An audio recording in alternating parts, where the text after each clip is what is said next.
and welcome. Tonight, leader of the proscribed indigenous people of Biafra, Nnamdi Kanu, to remain in DSS custody as appeal court stops execution of judgments dismissing charges against him.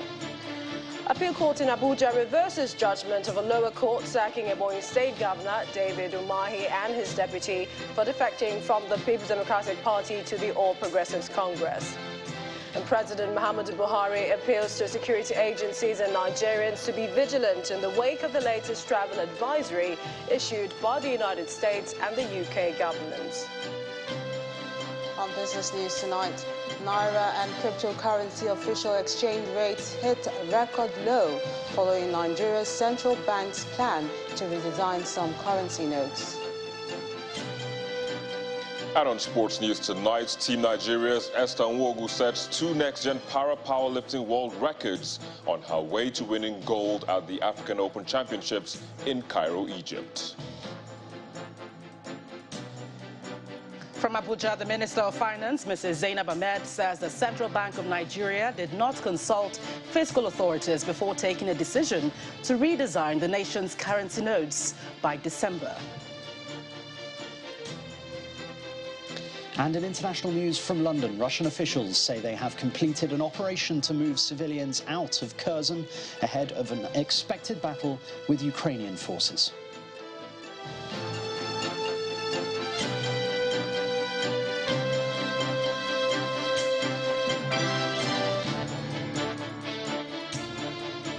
We begin with legal matters. Leader of the proscribed indigenous people of Biafra, Nnamdi Kanu, will remain in DSS custody until the determination of the federal government's appeal against his discharge on the 13th of October.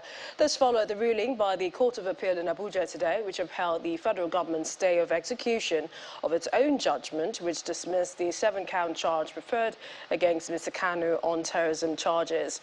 The 3-man panel, led by Justice Haruna Samani, upheld the application pending the hearing and determination of the federal government's appeal at the Supreme Court.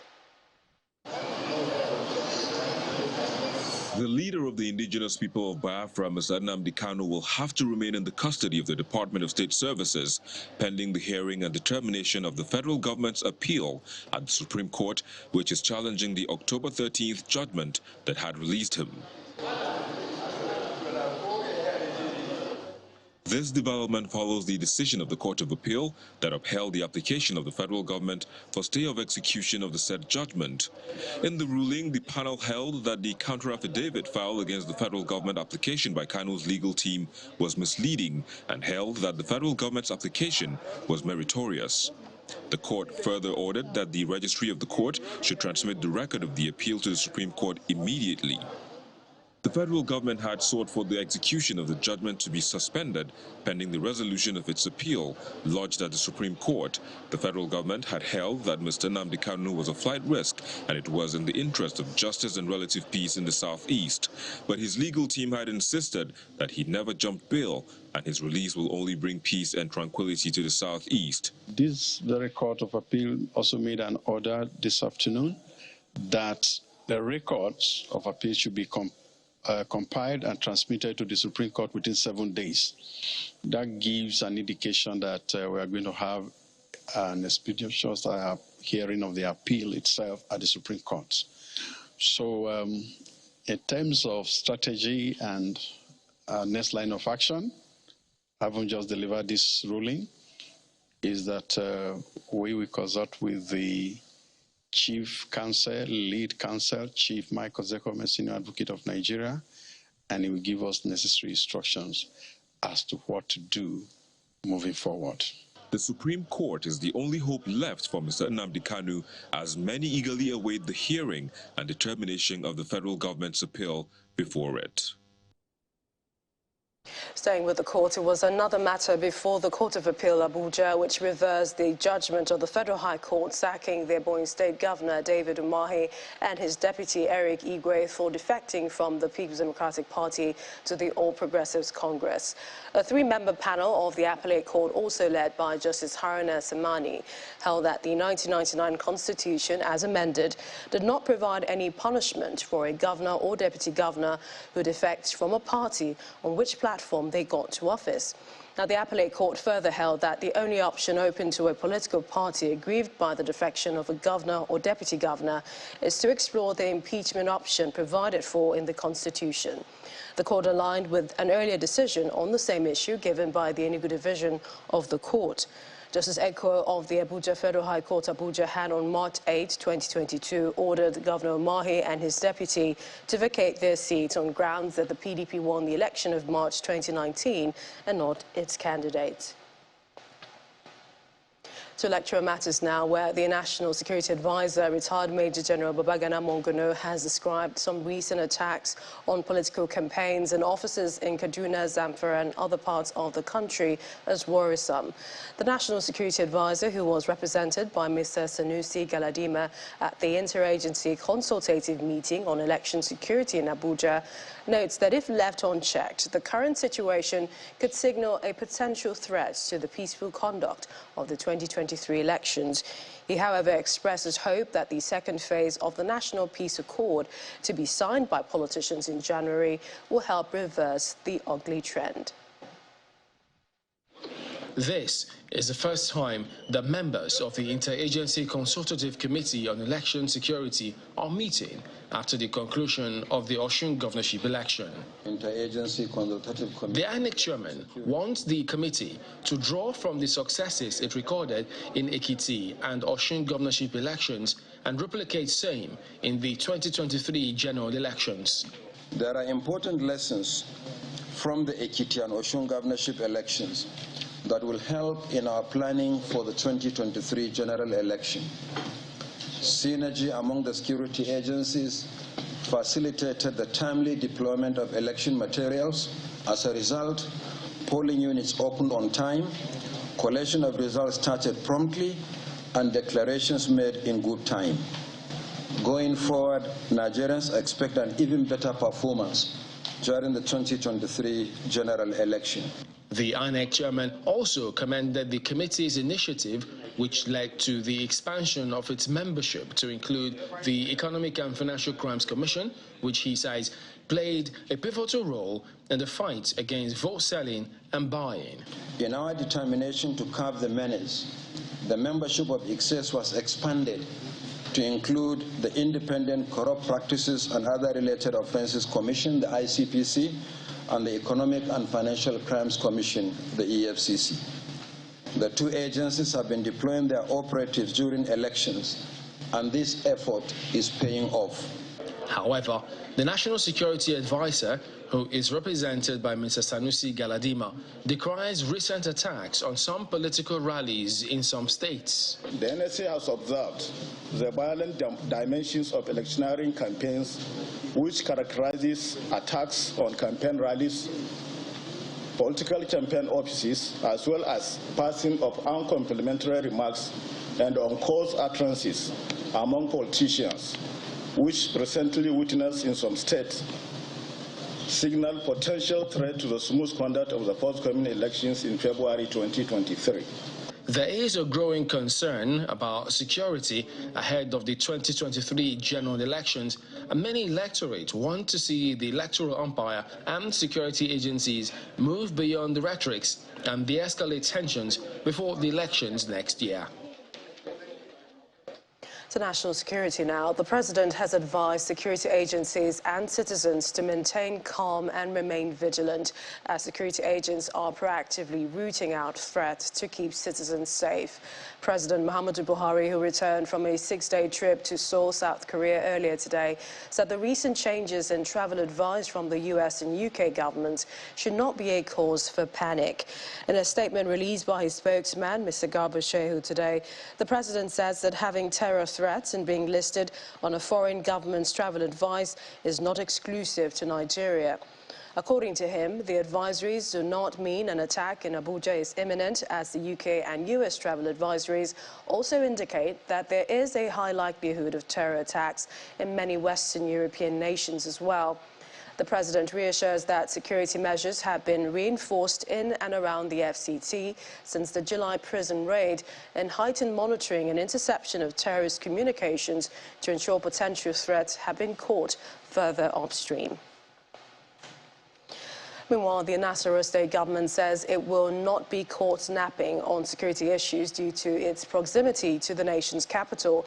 The state governor, Abdullahi Sule, gave the indication during an expanded security meeting in the state capital today. Apart from the security alert on the nation's capital, Governor Sule says the meeting is also meant to proffer solutions to recent skirmishes in some local government areas in the state. The meeting had in attendance the state security chiefs, traditional rulers, and local government chairmen of affected local government areas, among other stakeholders.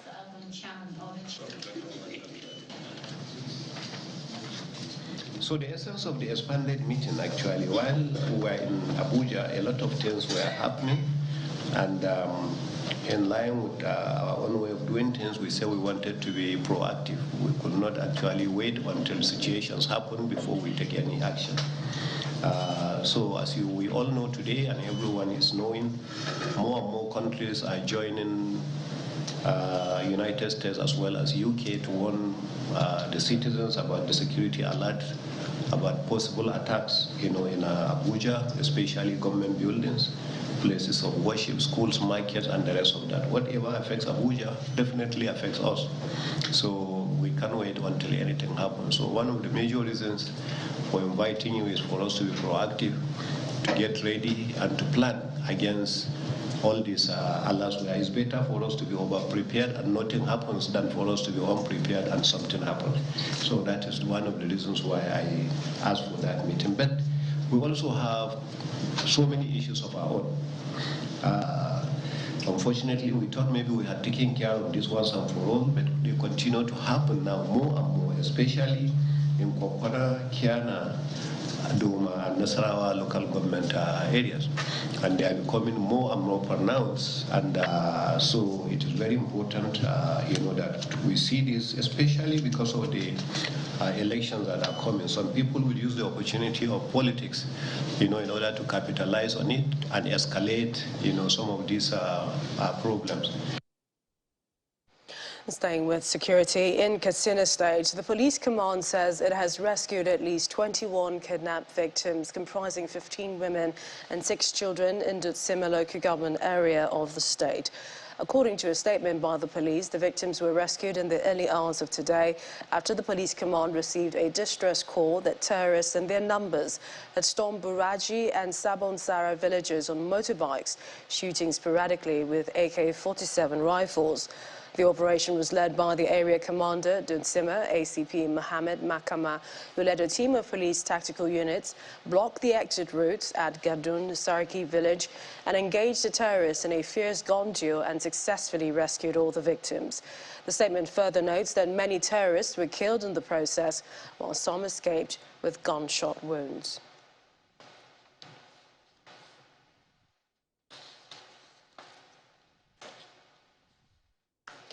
And a group under the aegis of Concerned Nigerians United for Ekweremadu and family is calling on the government of the United Kingdom to grant the bail application of the former Deputy President of Senate, Senator Ekweremadu. Addressing journalists in Abuja shortly after submitting a petition to the UK Embassy, the leader of the group, Mr. Paul Sawa, says they are concerned about the continued detention of Senator Ekweremadu for what the group describes as a bailable offence.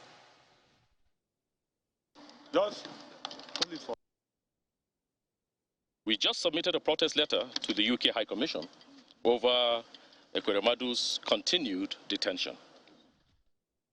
A fair application of the justice system presupposes justice for all the parties involved in any matter, including the accused.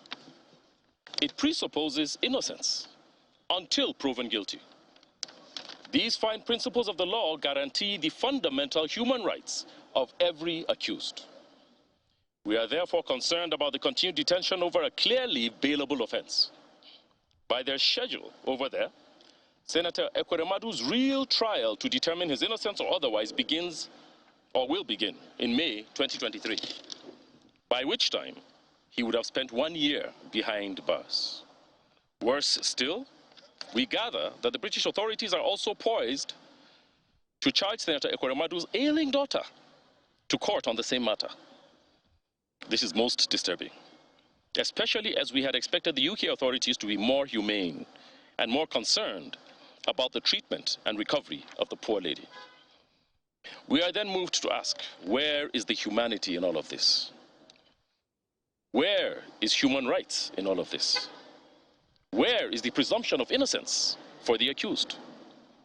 Would the Nigerian government subject a UK member of parliament to this same shabby treatment and protracted detention?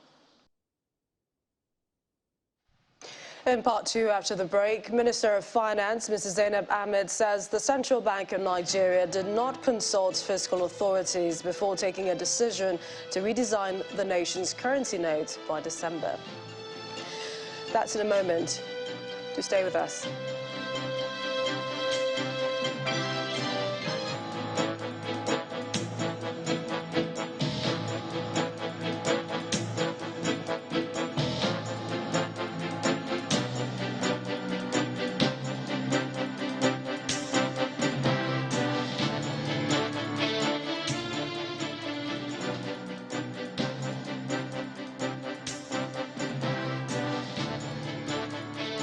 Welcome back. If you just joined us, you're watching the news at 10 on Channels Television. Here's a reminder of our top stories. Leader of proscribed indigenous people of Biafra, Nnamdi Kanu, to remain in DSS custody as appeal court stops execution of judgment dismissing charges against him. Appeal court in Abuja reverses judgment of a lower court sacking Ebonyi State Governor David Umahi and his deputy for defecting from the People's Democratic Party to the All Progressives Congress. President Muhammadu Buhari appeals to security agencies and Nigerians to be vigilant in the wake of latest travel advisory issued by the United States and the UK government. And Russian officials say they have completed an operation to move civilians out of the southern city of Kherson ahead of an expected battle with Ukrainian forces.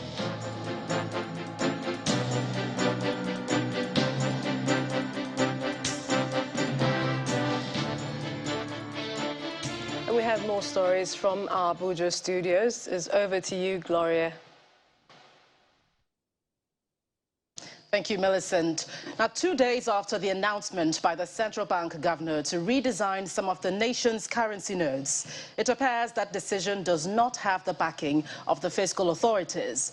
The Minister of Finance, Mrs. Zainab Ahmed, today told lawmakers that the CBN did not consult with her before taking the decision to redesign the Naira by December this year. She dropped the bombshell during the budget debate of the Ministry of Finance, Budget and National Planning in Abuja. We were not consulted. It was an announcement that we heard. And I've seen, you just saw the press release like every other body. Part of the reasons that was advocated is that's one of the ways to mop up liquidity to manage inflation. But there are also consequences that we're also looking at. What would the consequences be? There will be some benefits, but there will be some challenges. And I don't know whether the monetary authorities have actually looked very closely as what the consequences are and then how they can be mitigated. So I still advise that you have that discussion with the monetary authorities. Not as the fiscal authority. First of all, as a fiscal authority, we were not aware of it. It was an announcement. Secondly, I think that's one of the ways that they're trying to use to manage inflation. But there are consequences that also need to be considered and how to manage those consequences. The Minister of Niger Delta Affairs, Mr. Umana Okonumana, has warned against arbitrary award of contracts without due process at the Niger Delta Development Commission, NDDC, saying that such impunity will no longer be tolerated. The minister, who decried the unnecessary award of contract by the NDDC in recent past, directs the new acting managing director of the interventionist agency to terminate such contracts with immediate effect. He gave the directive during a working visit to the NDDC headquarters in Port Harcourt. The Minister of Niger Delta Affairs, Umana Okonumana, in the headquarters of the Niger Delta Development Commission in Port Harcourt, the River State capital, a few days after Emmanuel Aldu assumed office as acting managing director of the commission. Aside signaling a renewed commitment in delivering the NDDC's mandate, This visit also affords the supervising minister of the interventionist agency an opportunity to interact with the commission's leadership with a view to addressing the teething problem stalling the effective delivery of the commission's mandate. A major concern here is the award of contracts without adherence to due process. Whether it's a director of procurement or is an administrator or whatever, and they issue award letters without due process of 200 billion, 300 billion under the guise of emergency. I mean, 200 billion, 250 billion is a budget of the whole state. And those jobs were not even awarded properly by management. The data board of this commission, were you aware? And then from there, the minister is not aware, the general tenders board is not aware. None of those jobs went to the Federal Executive Council. We cannot tolerate this level of impunity. He also warns that the era of frittering away resources is over as President Muhammadu Buhari is taking steps to reposition the NDDC for rapid socio-economic development of the Niger Delta region. As I speak now, I also have presidential approval for the funds recovered by the EFCC, and those funds were in the custody of the EFCC, and presidential approval that those funds will be released.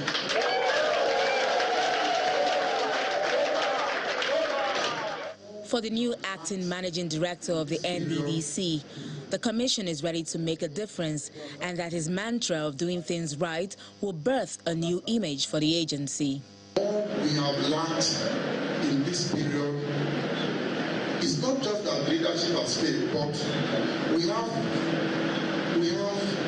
to contend with so many things, pressures, and in the process, the pressures are formidable, and in the process we get subsumed.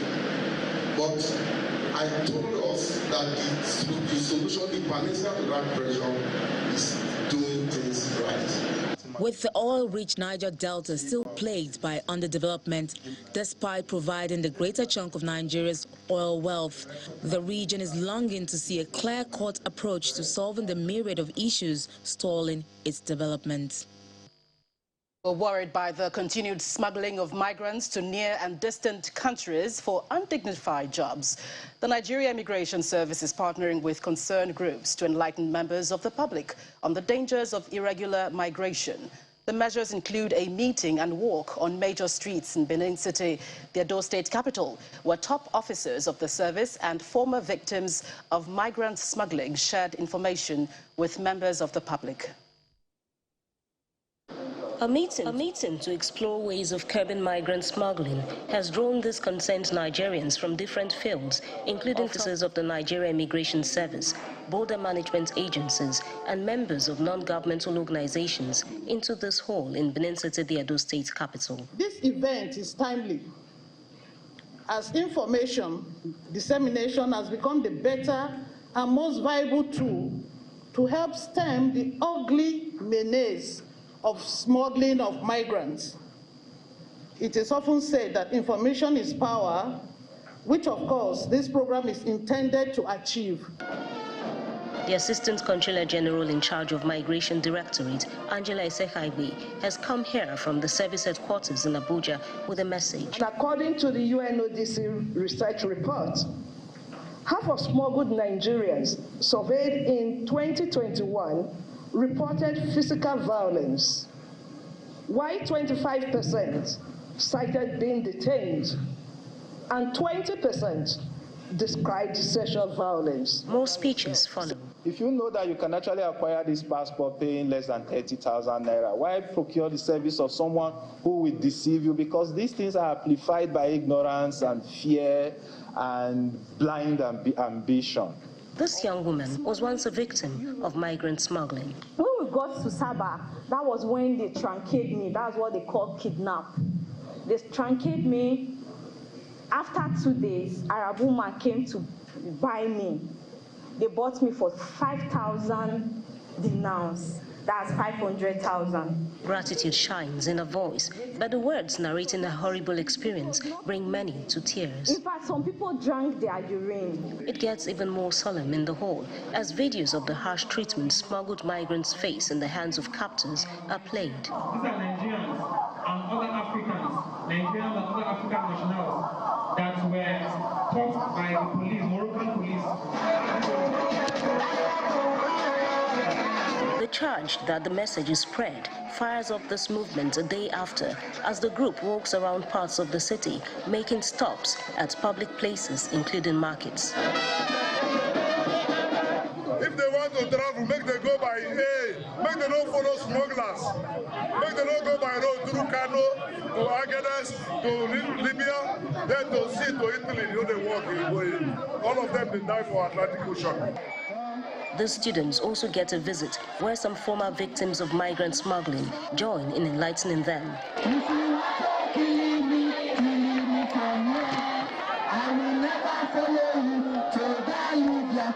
A key point in all of this campaign is that it is possible to avoid becoming victims of smugglers, a message the Nigerian Immigration Service and its partners intend to continue sharing. Jessica Olubusere, Channels Television News. Well, that's it from the nation's capital. It's back to you, Millicent. Thank you, Gloria. Have a lovely evening. We continue here, and this is in reaction to the Finance Minister's response at the Senate Committee on Finance Budget debate, where she said that she was not consulted on the redesigning of some of the nation's currency notes. Well, the Central Bank Governor, Mr. Gordon Emefiele, has been reacting to her statement. He says, quote, that in line with Section 2B, Section 18 and Section 19, subsection 1A and B, the Central Bank of Nigeria sought and obtain the approval of Mr. President to redesign, produce and circulate the notes. It says this is the position of the law. With President Muhammadu Buhari's approval in writing, the Central Bank of Nigeria does not need to consult anyone. Still ahead on the news at 10. Naira and cryptocurrencies official exchange rates hit record low following the CBN's plan to redesign the country's currency note. That's on Business News in a moment. Stay with us.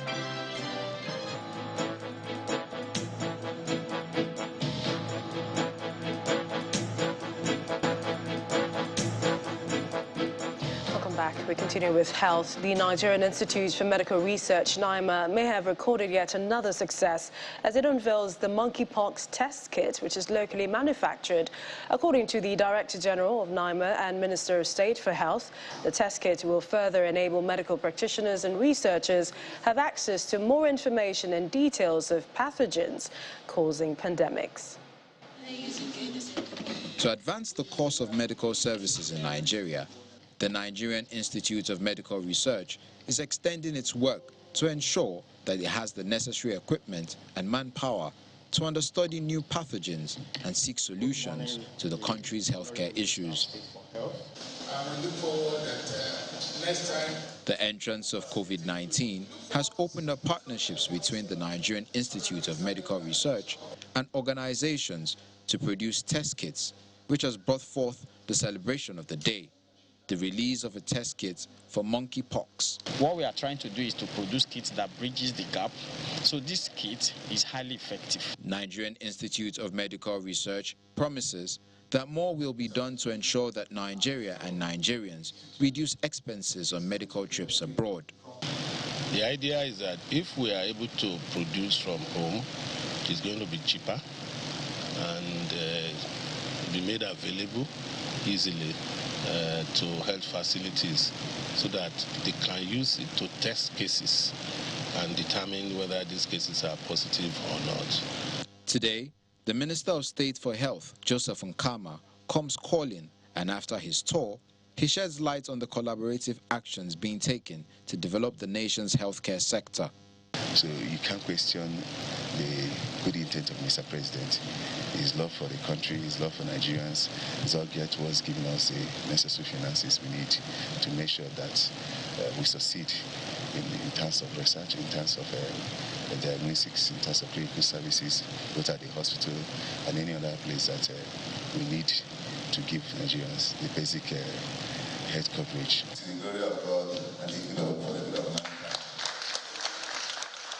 By chance, the unveiling of the monkeypox test kit, commissioning of the clinical trial hospital, and the emerging viral disease laboratory building coincides with the final day of training for professionals in medical research from federal and state institutions from the 6 geopolitical zones. So NIMA Foundation was created to address that issue, basically around mobilizing resources from the private sector in addition to the government funding, and then channeling that to building capacity for research. The Nigerian Institute of Medical Research is confident that with these latest developments, Nigerians will soon begin to enjoy the benefits of the services it has to offer. To some brand news now. The Indomie Fan Club, a children platform of the Indomie brand, has rewarded winners of the 7th edition of its annual Team Yourself Up arts exhibition contest. The brand promises to support initiatives that will help boost children's mental and physical development.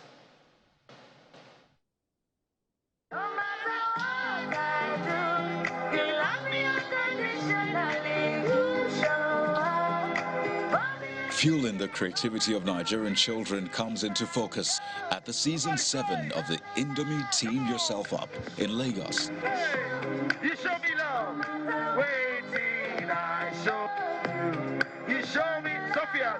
The Indomie Team Yourself Up is a competition for children who can creatively use empty cartons and wrappers of Indomie noodles to build houses, cars, trucks, aeroplanes, and many other objects. I know they worry. This year's competition, which is exclusive to members of the Indomie Fan Club, attracted over 70,000 entries from Lagos, Abuja, Ogun, and the Eastern region, and 100 successful artworks were selected for the grand finale. At the end of the competition, the grand prize goes to Team Ofobike, which comprises members of the Ofobike family. Well, we are very appreciative to Indomie, for the idea of creating this kind of competition. It's actually a good reward for people's creativity and talents. Team Ofobike designed an indomitable fun castle to emerge overall best, while several other teams were rewarded for their creative artworks and designs. Actually, when we started, it was all house, structure. But you see that with time, they are changing their mentality. We are trying to achieve that thing in them, that not just a structure they should bring out to you. They have a lot of things installed in them. Some of these things are going to be auctioned, and the proceeds usually we give to the motherless babies home, the orphanages, or the less privileged people in our society. So it's also a way of teaching these children to look out for each other, especially the less privileged ones.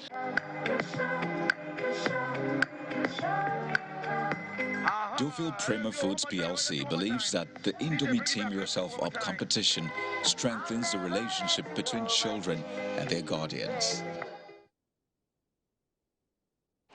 Now time for some business news. Here's Melinda Akilami. Thanks, Millicent. Welcome to Business News. The Naira has fallen to record lows against both the dollar and the world's biggest stablecoin today. This is coming 48 hours after the central bank announced plans to replace higher denomination notes of its local currency. At the official market, the Naira touched a record 442.62 Naira to the dollar before regaining some lost ground.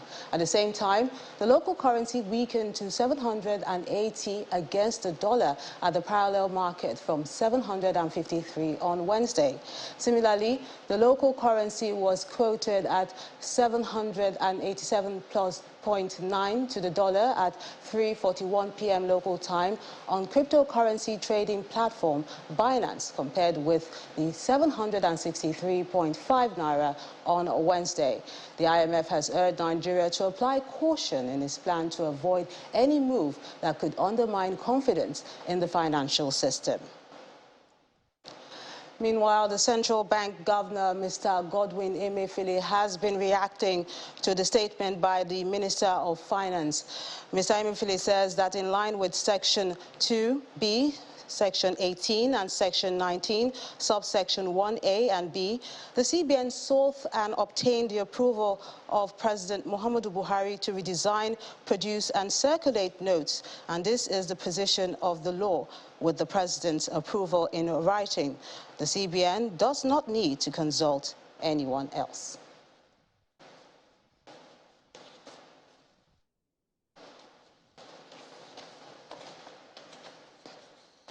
Now let's tell you how the stock market is looking like today, and John Amekwa has details.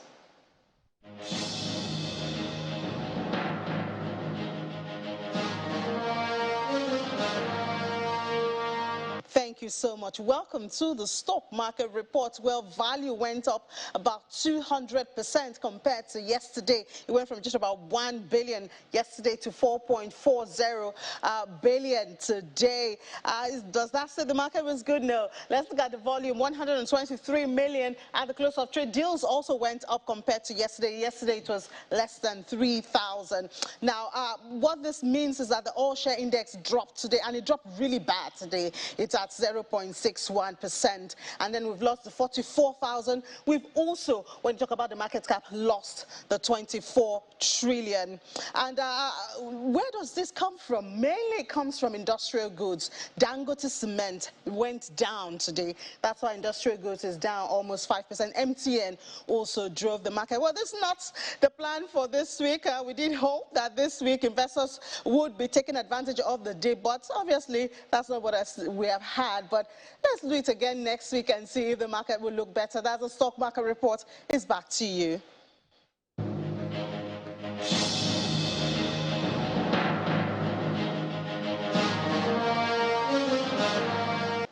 That's business news. It's back to you, Millicent. Thank you, Melinda. Still to come on the news at 10.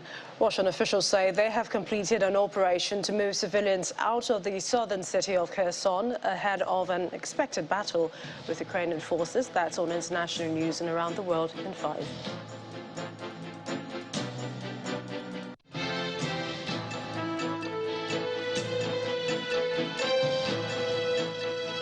There's nothing like one-man business.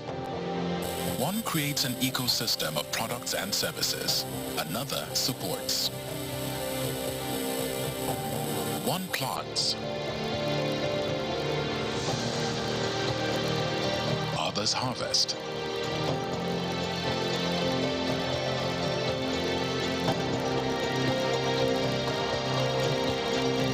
One ships it, and another collects it.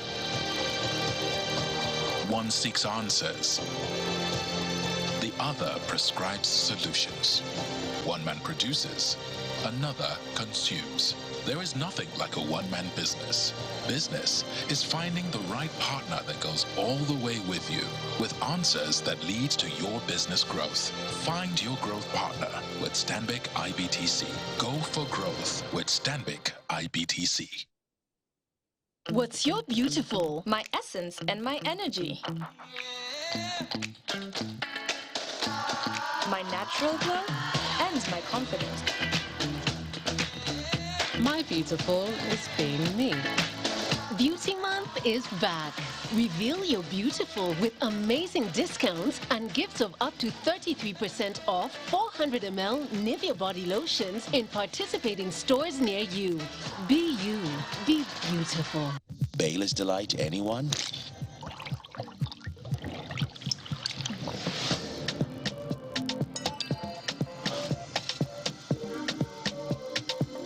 Delight your senses with Bailey's Delight. We flipped the switch. It was no ordinary motion. It was to herald a new notion. It is a champion's charge. Your invitation to stand on our shoulders. It is your time for elevation. So go ahead. Flip that switch. Build that business. Scale that hitch. Africa's future is waiting on us. And what looks like the sky is only the dew. We are on the brink of something new. Because at InterSwitch, we never stop. So you don't stop. Black, it's not dark. is bright. Black is bold. Black is every color all together. My thing, your thing, our thing mixed together.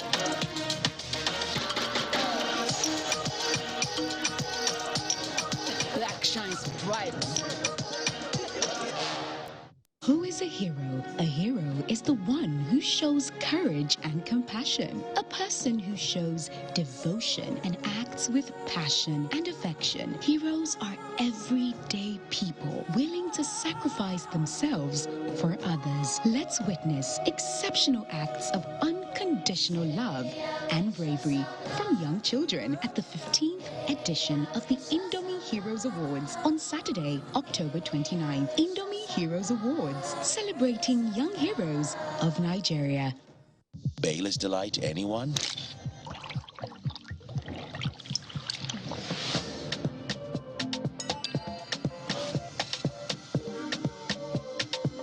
Delight your senses with Bailey's Delight.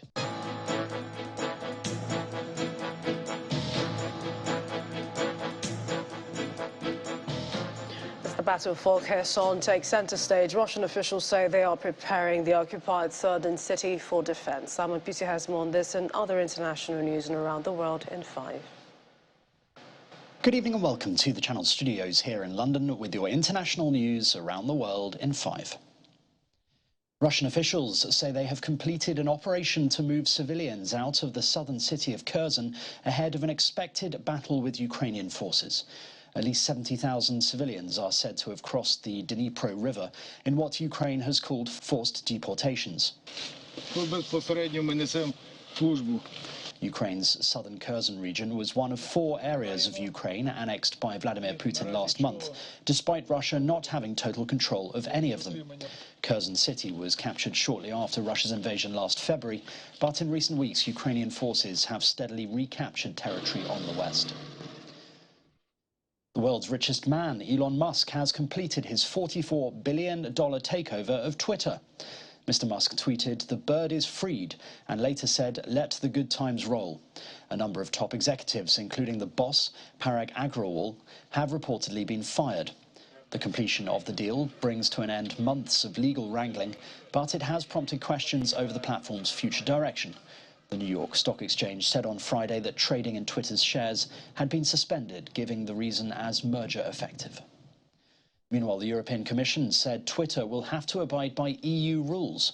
Responding to Mr. Musk's tweet, the EU Internal Market Commissioner, Thierry Breton, tweeted, "In Europe, the bird will fly by our EU rules."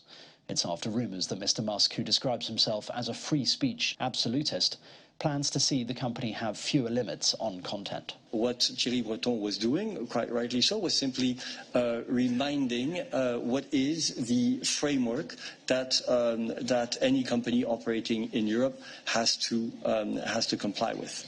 The millionaire businessman Sam Matekane has been sworn in as Lesotho's Prime Minister. He took the oath of office in front of thousands of people and presidents from southern Africa in the capital Maseru.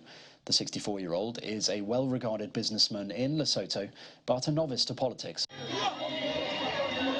His 6-month-old political party won the recent elections with a huge margin, but fell short of a majority. An approaching tropical storm has flooded several villages in the southern Philippines, killing at least 31 people. A video showed rescue operations in the town of Datu Odin Sinsuat early on Friday. The Interior Minister of the Bangsamoro Autonomous Region in the southern island of Mindanao said floods and landslides have affected several municipalities, while search and rescue operations were ongoing for the trapped residents. Tropical storm Nalgae, with gusts of up to 90 kilometers per hour, is approaching the central Philippines and may make possible landfall on Friday night. Britain's opposition Labour Party leader has accused Rishi Sunak of a failure of leadership in deciding not to attend the COP27 conference due to take place in Egypt next month. The Prime Minister should be going to COP. He needs to show leadership. This is a hugely important issue, climate change. It's wound together with the energy crisis, and I think many people would be expecting the Prime Minister of the UK not just to attend COP, but to use it as an opportunity to pull world leaders together to deal with climate and to deal with energy. And if that doesn't happen, it's a failure of leadership. However, the new Prime Minister has defended his decision not to attend, saying the UK's leadership on climate is unmatched across the world. If you look at what we've done in this country, we're an example for others to follow at the pace in which we've reduced climate emissions, how we're going about protecting our environment, and those things are really important to me. It's important to me that as Prime Minister we leave behind an environment that is better for our children and grandchildren. I'm very passionate about that. I'm very personally committed to it, and I just think at the moment it's right that I'm also focusing on the depressing domestic challenges we have with the economy, and I think that's what people watching would reasonably expect me to be doing as well. And finally, Rihanna has released her first solo single in 6 years, a song taken from the soundtrack of the forthcoming Black Panther sequel. Lift Me Up was released on Friday after the singer teased her return to music on social media earlier this week. Lift me up.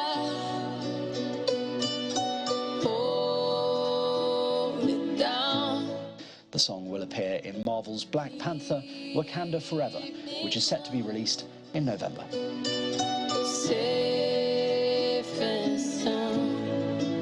And that's your international news around the world in 5. Now back to the Channel Studios in Lagos. Thank you, Simon. Welcome to Sports News. Now, Team Nigeria's Esther Nwogu has set 2 next-gen powerlifting world records on her way to winning gold at the African Open Championships in Cairo, Egypt.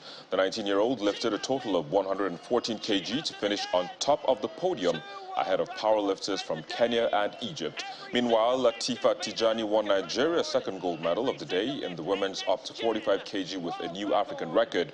The gold rush continued with Kafila Al-Maruf winning Nigeria's third gold in the women's up to 73 kg, while world record holder Folashade Oluwafemi Ayo completed a glorious day for the country with another gold in the up to 86 kg category.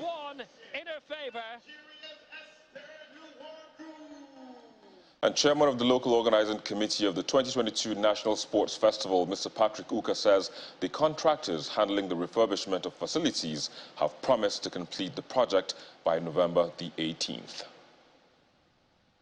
And that's sports news. It's back to Millicent with the wrap of the news at 10. I'm Victor Mathias. Thank you for watching.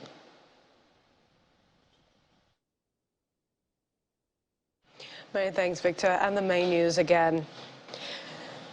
The Minister of Finance today, Mrs. Zainab Ahmed, said that the Central Bank of Nigeria did not consult fiscal authorities on its decision to redesign the nation's currency notes by December. Well, the CBN Governor said, Mr. Godwin Emefiele replied that the decision is in line with Section 2B, Section 18 and Section 19, 1A and B of the CBN Act. They sought and obtained the President's approval. Furthermore, the CBN does not need to consult anyone. That's the news at 10 tonight. Thank you for watching. I'm Melissa Walker. Have a good night and a safe week.